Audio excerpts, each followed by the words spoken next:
Hey guys, welcome back to today's video. Today is Tuesday, November 11th, 2025, and today we are going to be taking a look at the 2026 midterm elections based on last week's election results.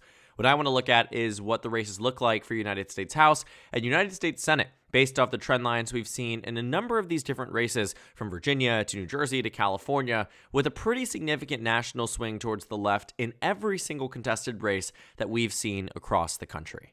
Now, looking at the results from California's Proposition 50, Virginia's governor race, attorney general's race, and of course, the lieutenant governor's race, as well as the House of Delegates races, and the New Jersey governor's race that has shown us some very fascinating results, it is clear that the Democratic Party on the elections that we saw last Tuesday were a pretty substantial swing in favor of the left relative to the 2024 presidential election.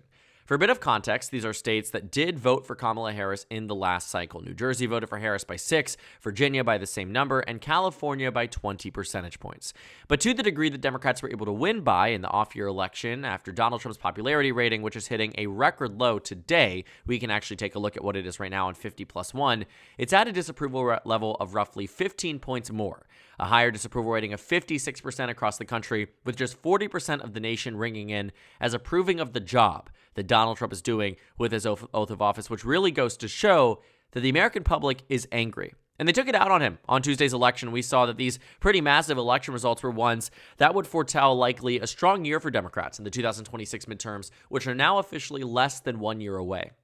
As much as I would like to say, these elections are seemingly so far out, it is elections and moments like these, whether a special election, an off-cycle election, a governor's election, that helps us understand where are the same groups of voters that might have turned out in the 24 cycle. In some cases, for Donald Trump, how are they turning out in today's day and age? And we saw it primarily amongst a bunch of different demographic groups. Latino voters swung 30 points to the left between 2024 and 2025.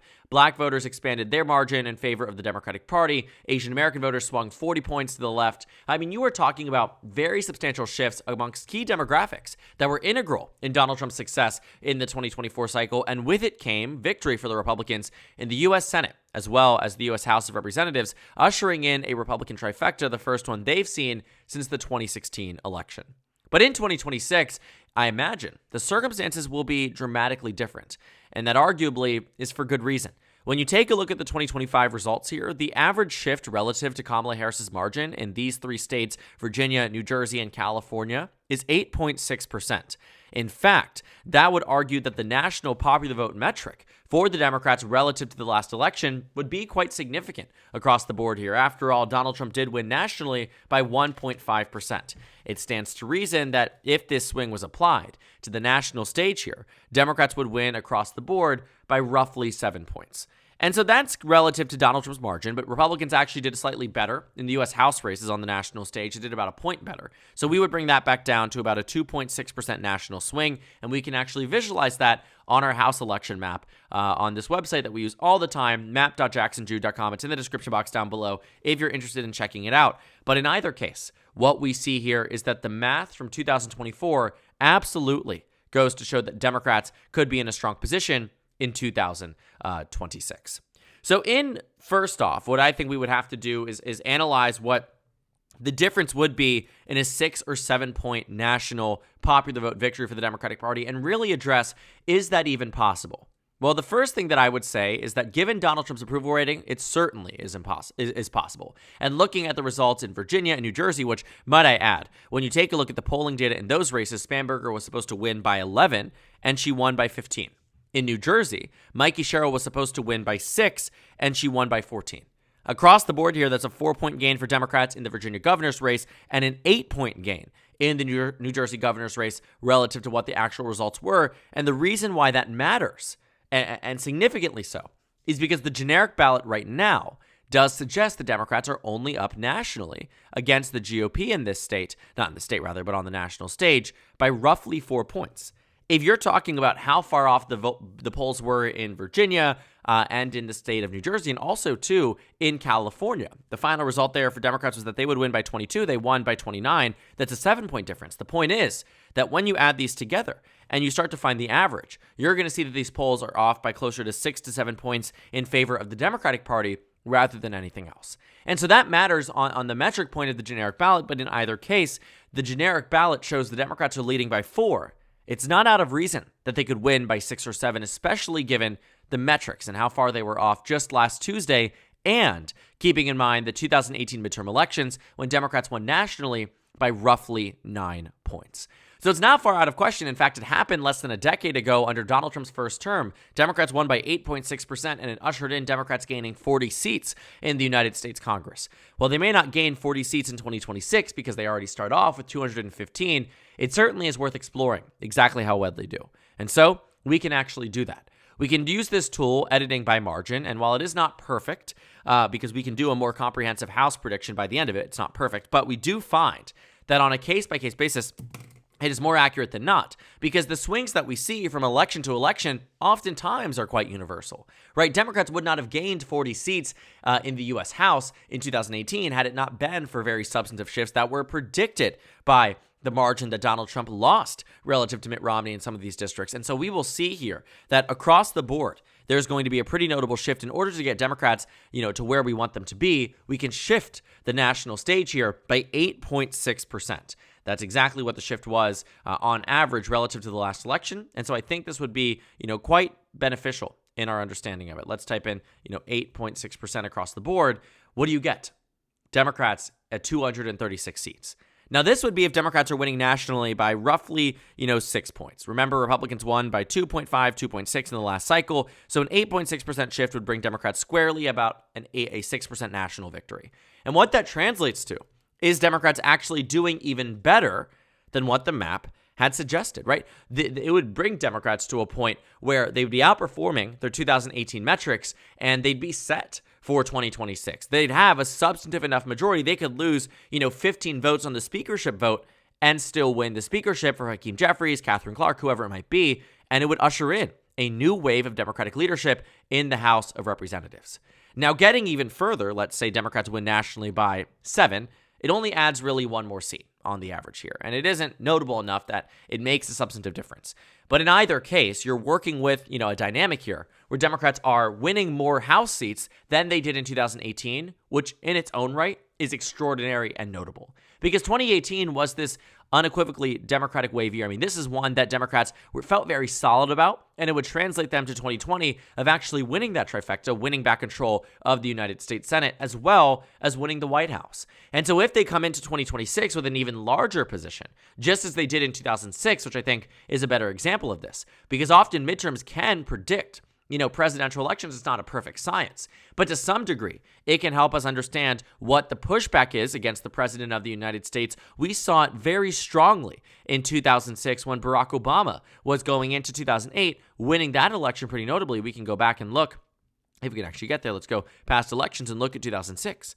You're going to see that the Democrats took a House minority in 2004 and then won it back in 2006. And then 2 years later, given that we were at the brink of economic collapse, I mean, we were there, people were out of jobs, the economy was at a pitfall, people were angry with President Bush, it ushered in Democrats dominating on the congressional level, winning 257 seats in the House of Representatives, Republicans at just 178. And as much as we talk about elections, again, they can whiplash. 2 years later, Republicans would go on to win that majority nationwide with the same boundaries, the same maps here. But the point is that what this midterm showed was pushback against the president, and that is what we could likely expect in 2026 if the numbers are shifting in favor of the Democratic Party as they were in the state of New Jersey and Virginia. But the Senate elections, I'm sure, are what you also came for too, so I decided that we would go ahead and do that one too as well. We can explore what a 6 and 7 point victory might mean nationally because it actually could make a difference as to what we might see in some of these states. At baseline, Republicans do start out with the advantage. They have 49 seats in the U.S. Senate. Democrats have 40. But realistically speaking, if Democrats are doing as well as they did in Virginia, New Jersey, and California, they're locking down many of these states, many of them that were already close to double digits, if not double digits, for Kamala Harris in the last cycle. There's no doubt that in 2026, given the slate of candidates we've seen across the board here, that these races would be quite solid for the Democrats. So Colorado, New Mexico would certainly move over into being one of those states that, pretty locked in for the Democratic Party. Virginia would be there, Minnesota would be there, and you can start to see as Democrats are building their way up to being within competitive territory for the GOP. Now, New Hampshire would certainly be a likely state for the Democrats at that point, even with Johnson Nunu in the race. This is just a state that Kamala Harris won by 4, Hillary Clinton won the state, Biden won the state by 7. So in 2026, I would not be shocked if Chris Pappas was able to take this race, elevate it to the next level under a very favorable environment for the Democrats, and win it by a pretty significant amount. I'd also say that my expectations for Democrats in Michigan and in Georgia would be, pretty substantive. I think that, we could see Georgia on that upper end of winning the state by 5 or 6 points in favor of Jon Ossoff. It wouldn't be solid. It's not, we're not talking a double-digit victory, but certainly one the Democrats could be proud of, one they could look to and say, this is absolutely a state that is worth investing in the future, and that just because Donald Trump won it in 2024 doesn't mean Democrats can't win it again, because in 2026, they certainly will. And even without a blue wave as we are expecting it with a Democratic +4 national environment, I'm still pretty confident that Jon Ossoff wins Georgia. Now, I would also throw in the state of North Carolina as a lean state for the Democrats. I don't think you really see it veering outside of that, even with a pretty favorable national environment. You're still going to find that North Carolina is a competitive state, but Democrats are able to win it regardless. Now, Republicans will still come within, a pretty substantial margin in Florida. As much as Democrats, I think, would like to hope that this state is within reach, cycle after cycle, it has proven to itself and to the country that it certainly is not. And so I think the Democrats would better benefit from investing their resources elsewhere for right now. But in 2026, even under a pretty good year for the Democrats, I'm reminded of 2018 when Democrats lost the Senate race despite such a strong year for the national environment. That should have really been the major warning sign that Florida was moving towards a pathway of being too far gone for the Democrats. And 2026, I think, will only further solidify that, because I still think that under a very favorable environment, they win the state by a likely margin. I also think that in Alaska, barring an entrance from Mary Peltola, you will see a very similar thing as well, where Dan Sullivan, as much as Democrats would like to hope that they could contest that race without the right Democrat, they are not doing it. And right now, the right Democrat has yet to speak as to whether or not she wants to run for office, and if she does want to run for office, whether she runs for governor or she runs for senator. And that brings us down to these 4 remaining toss-up races. I think given the national environment, there could be a case to be made that Iowa would narrow down less than likely. But I still don't think Democrats come within victory here. I think that it is within the realm of possibility. Let's say if Democrats are winning 9-10 points nationally, which they have before. I mean, they did so in 2008. They won nationally by 11 points. But until you reach that point, I don't know if Iowa becomes that state that flips, right? I don't know if it becomes the one that is going to go to Josh Turek or Nathan Sage or whoever it might be on the Democratic side, because as it stands presently, Iowa is still a very entrenched and Republican state. And although they are hurting hard from the tariffs, I am not thoroughly convinced this is going to be a state that Democrats can swoop in, even under the better circumstances, and win. They need the best circumstances. And even then, it's a toss-up. So Iowa jumps over there. But on the Democratic side, I think that, you'd be pretty okay on the Democratic side with the national environment, similar to what we saw in 2025 with Janet Mills or Graham Plattner. I think either of them could eke by in a victory if the national environment is conducive to it. Because 2020 was a good year for the Democrats, but we are working under an environment that is 3 to 4 points to the left of 2020. And so I think that you could find, sure, with hyperpolarization and Susan Collins' approval rating being, 10 points worse than where it was 6 years ago, you could make that compelling case, certainly, that the Democrats could win Maine. And I stand by it. I think they would. But I don't think it would be a blowout, and I don't think it would be as substantive as we expect, though I do think that would be a Senate seat that either the Democrats, Plattner or Mills, would be able to hold on to for 6 years and then make a decision as to whether or not they want to stay in office and also build out popularity and notability. And Maine likely would have 2 remaining Democratic senators, well, an independent who caucuses with the Democrats for years on out. But that would be the first hurdle and probably the last one for Democrats in that state. The final 2 states here that have come as a unique point of interest to me in this, hypothetical, if Democrats are doing as well as they did what happens in Texas, what happens in Ohio, I have to say for Texas, with John Cornyn, who right now, probably is in equal odds at being the Republican nominee for U.S. Senate in comparison to Ken Paxton and probably even Wesley Hunt, it is a bit difficult because there's 2 candidates there, Wesley Hunt and John Cornyn, who I think would be better to win the state than Ken Paxton. But Paxton has found himself winning marginally in these 3-way races. The real race is the runoff.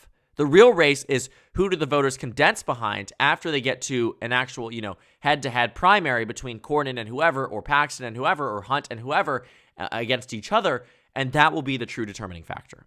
For now, John Cornyn still seems to be the slight favorite in the GOP primary. If that changes, this race becomes significantly closer, especially if the Democrats name James Tallarico as their nominee. But until then, I will say that under a 2025 national environment, Texas is probably still going to be a likely red state with John Cornyn against Colin Allred or whoever. But against James Tallarico, I think that one could move down to lean. But Cornyn still stands to be the favorite. I mean, that is the race that Democrats consistently are the underdogs in. But if it's against Ken Paxton, it's a whole other story that we'd have to talk about closer to the end of the primary and as we get a better idea as to who might be that nominee for U.S. Senate. The final race here that we're going to be taking a look at is the state of Ohio, that I think that this is what I was talking about when I said the D+6 and D+7 national environment could make a difference, right? While it might only make a difference of one seat on the House level, it probably makes a difference of one seat as well on the congressional level for Senate, which means that I do think that under a D+6 national environment, John Huston narrowly wins. Under a D+7 national environment, Sherrod Brown narrowly wins. I think it's going to be exceptionally close in either way. Republicans still win control of the U.S. Senate. I'd say that, we can err on the side of caution in using that generic ballot relative to the national swing here and saying that Ohio is a tilt state for the GOP, but it is one that the Republicans would still likely hold on to. And it would probably doom Democrats' chance at any statewide race in Ohio for many decades to come, or many, years to come at least. But it is one that right now could go in either direction. And so this is where I really stand with the national environment and in the 2025 set of circumstances. This is where I think the House map would be. We'd have to probably shift it back just a point to the GOP, bringing Democrats to 235. Or actually, no, sorry, I did that wrong. They were at 236 and could have been at 237 with the right national circumstances. But here's where we are, 236 for Democrats in the House. The Senate going to be about 49, maybe 50. And when it comes across the board here, I wouldn't find this to be something that I would say is unlikely or improbable, given Donald Trump's approval rating, given where the Democrats are nationally, given how much they overperformed the expectations in Virginia and New Jersey. I wouldn't be shocked if the generic ballot had turned in a way that gives Democrats a national popular vote victory of 6 or 7 points. And so we'll have to take a look. We'll have to closely watch it. But as we get into the final year of this midterm election and into the really grueling and intense primary season, it's going to be really fascinating to watch. And as it stands currently, well, the Democratic Party is at 236. Democrats are at 49. If everything goes to plan, the question is, will it? But only time will tell. So thank you guys so much for watching this video. Make sure to comment down suggestions below. Subscribe on the left if you haven't already, and check out the Instagram and Twitter. At the bottom left of the screen, there's also a Discord server for you to go ahead and join. On the screen, there's a video for you to watch, and then a playlist for my 2026 Senate election analysis videos. Again, thank you guys so much for watching, and I will see you all later today.